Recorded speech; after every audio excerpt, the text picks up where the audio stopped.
Bem, amigos, bom dia, como estão vocês? Tudo bem? Eu sou o Roque Paulo Santos, analista aqui do Entrando em Ação. Esse é mais um boletim Bom Dia Trader. Aqui, como vocês já sabem, todos os dias nós começamos sempre com as principais informações do mercado ali para a gente poder ter um excelente dia de negócio, começar o dia sempre bem informado. Queria pedir aqui, como sempre faço logo no início, para que você deixe o seu like se estiver curtindo o nosso vídeo, o nosso conteúdo, deixa aí o seu joinha, isso nos ajuda bastante. É a maneira que a plataforma entende que esse nosso conteúdo é relevante e vai oferecer isso aí para um maior número de pessoas. Também aproveita o espaço aí dos comentários, deixa sua pergunta, dúvida, elogio, crítica, fica à vontade, porque esse espaço é seu e não deixe de compartilhar. Aí tem uma setinha assim apontada para o lado, né? Clica ali, manda aí nos grupos dos amigos, dos colegas, dos clientes, da família, passa para todo mundo o conteúdo, porque se você está gostando, esse conteúdo tem que chegar para o maior número de pessoas possível. E lógico, se você ainda não é inscrito no canal, se inscreve, ativa as notificações, porque dessa maneira, todas as vezes que sair um vídeo novo, você vai ser avisado e vai ser um dos primeiros a aproveitar aqui esse nosso conteúdo. Lembrando, esse boletim Bom Dia Trader, todos os dias bem cedinho, de segunda a sexta-feira, e terças e quintas-feiras, ali por volta das 18 horas, nós temos também um vídeo novo no canal, falando ali sobre investimentos, finanças pessoais, bolsa de valores, enfim. Ontem, inclusive, teve um vídeo novo, tá bem bacana, falando sobre finanças pessoais, premissas ali sobre vida financeira. Vale muito a pena você aproveitar, tá certo? Bom, começando aqui o que interessa, o mercado está com as boletas preparadas, esperando o CPI. O CPI, ou IPC, lá dos Estados Unidos, é o principal índice de inflação ao consumidor. Esse é o último indicador que vai sair antes da tomada de decisão do Fed. Bom, vamos lá. A gente já não acredita que haja uma repetição do skip, né, que foi a manutenção da taxa na última reunião do Fed, mas a gente acredita que se o CPI ele vier como o mercado espera, ele já pode dar uma sinalização muito forte de que após as duas altas que estão praticamente contratadas de 0,25 na reunião de agosto e mais 0,25 na próxima, o ciclo de alta da taxa de juros nos Estados Unidos poderia estar encerrado. Isso por quê?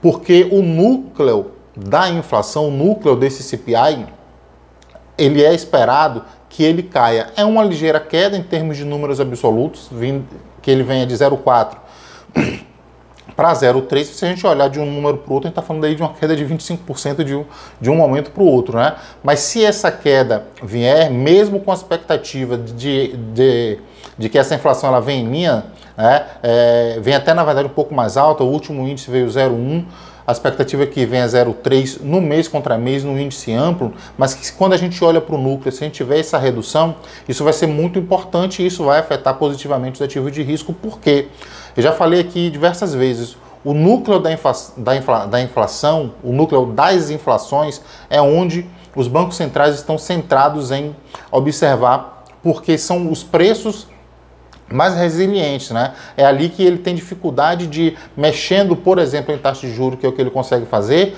baixar essa inflação, puxar essa inflação para baixo. Então, se isso vier como o mercado espera hoje, isso vai ser um excelente sinal de que a economia nos Estados Unidos pode estar dando sinais de que o ciclo de alta começou a surtir efeito. Se o núcleo cai, isso vai ajudar bastante e vai favorecer ativos de risco. Não à toa, nós tivemos já ontem, mesmo com essa expectativa, uma alta aí nos índices, S&P futuro estava em alta, daqui a pouco a gente vai ver, mas o principal é que o chamado motorista dos ativos de risco, o DXY, que é uma moeda, é uma cesta de moedas contra o dólar, inclusive com peso maior no euro, ele já vem. Se a gente considerar que no dia 8 de julho, o DXY ele fez uma alta e depois ele retornou, nós teríamos 7 dias seguidos de queda, mas se assim, não, mas foi 0 a 0, não conta, a gente já tem 3 dias de queda seguida. Então, se o DXY está caindo, é sinal de que os investidores eles estão fugindo do dólar, e normalmente quando a gente tem uma fuga de dólar, a tendência é que esse recurso ele migre para os ativos de risco. Então vamos aguardar. O mercado está muito atento a esse número que sai hoje por volta das 9h30 da manhã. E se assim vier, vai ser um excelente sinal para ativos de risco, como eu já falei. Bom, aqui no Brasil, nós tivemos ontem, inclusive, um rally, e o Brasil ficou até por volta do meio-dia descolado aí nesse movimento de queda do dólar ao redor do mundo. E por que isso aconteceu? Ontem pela manhã eu falei aqui que nós teríamos, que o Senado já tinha sinalizado, a oposição no Senado tinha sinalizado, que ia fatiar a reforma tributária. Que o que é consenso ia aprovar, o que não é consenso é devolver para a Câmara e pronto. Por volta do meio-dia, o ministro Haddad e o Rodrigo Pacheco, que é o presidente do Senado, deram entrevista, de uma certa forma, arrefecendo esse ânimo, dizendo que não, o Senado ele vai aprovar a íntegra do texto, não vai fatiar absolutamente nada, e que deve aprovar isso até meados do segundo semestre e homologar isso até o final do ano, para que a reforma possa começar a valer já em 2024. Até esse momento, Bolsa estava caindo muito forte, e o dólar estava subindo, completamente descolado do cenário internacional. Quando a notícia veio, o Bolsa começou a reagir, né, fechou ainda no negativo, fechou, mas reagiu muito. Se você tiver a oportunidade de ver um gráfico de como foi o diário ontem, você vai ver que o candle do dia de ontem, do Ibovespa, deixou uma sombra para baixo e o do dólar uma sombra para cima, porque ele estava subindo e a partir daí ele começou a cair, entrando em linha aí com o mercado mundial. Então, nós tivemos esse movimento, a gente vai ver nos números agorinha, que essa notícia ela deu uma tranquilizada no mercado e reverteu de maneira muito intensa a tendência que nós tínhamos até ali. Tivemos ontem a divulgação do nosso IPCA aqui, veio menos 0,08, um pouco acima do que se esperava menos 0,1.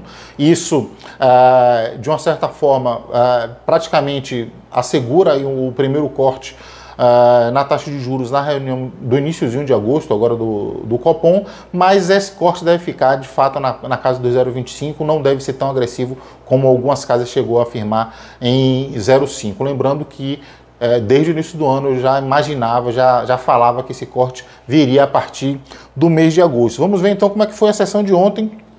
O Ibovespa, como eu disse, ele estava numa queda forte, reagiu, só para a gente ter ideia, ele fechou a menos 0,61, tendo a mínima de 115.703 e fechou a 117.219, sendo que as maiores altas no dia de ontem, IRB subindo 4,4 e Vale subindo 3,28, favorecido inclusive pelo aumento de crédito e rolagem da dívida na China e aumento aí no preço do minério de ferro. Na ponta oposta, maiores baixas do Ibovespa ontem, Gol que caiu 5,87 e Minerva, frigorífico Minerva, né, a famosa BIF3, que caiu 3,92. Já o dólar, como eu disse, ele também reverteu, ele teve uma queda bem significativa, forte, de menos 0,93, ele chegou a fazer uma máxima de 4,942 e fechou a 4,870. Então a gente consegue ver aí por esses números que o mercado de fato reagiu depois lá da entrevista. Para o dia de hoje, vamos lá.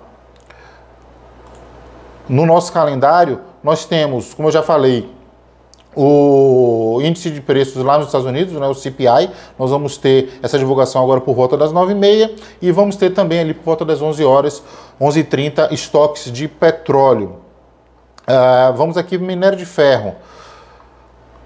Minério de ferro na China fechou praticamente no 0 a 0, né? Mas na verdade teve uma alta ao longo do dia, isso beneficiou, como eu falei, a Vale, mas fechado no 0 a 0, petróleo Brent, uma leve alta, né? Praticamente 0 a 0 também, subindo 0,03 nesse momento. Moedas, destaque para o peso mexicano subindo 0,1 e o Zaha também subindo 0,11, moeda sul-africana. Na ponta oposta, nós temos uma queda do rublo, 0,19 de queda, e a lira turca caindo 0,14. DXY, que eu já falei um pouquinho aqui sobre ele hoje, caindo já na sessão de hoje 0,25. Bolsas, sessão da Ásia já fechada, Japão caiu 0,81, Hong Kong subiu 1,08 e o CSI 1000 na China, em Xangai, caiu 1,46. Na Europa, nesse momento, Paris subindo 0,75, Frankfurt na Alemanha subindo 0,90, Madrid 0,53 de alta, Londres subindo 1,17, Eurostock subindo 0,91, bolsa bem animada na Europa hoje. Nasdaq Futuro subindo 0,20, Dow Jones Futuro subindo 0,08, S&P Futuro subindo 0,16 e o EWZ, que já está em pré-mercado, uma alta bem significativa de 0,88 nesse momento. Vamos aguardar então, pode ser uma expectativa aí de uma alta aqui no nosso Ibovespa. Então é isso, pessoal. Então o dia hoje voltado aí para a inflação dos Estados Unidos, então vamos ficar bem atentos, porque esse dado, inclusive, ele pode fazer preço ao longo do dia, tá certo? Esse dado sai aqui pra gente no Brasil por volta das 9h30, então quem opera futuro aí fica ligado, tá certo? Um abraço a todos, excelente negócio no dia de hoje, como eu digo sempre, é hora de entrar em ação.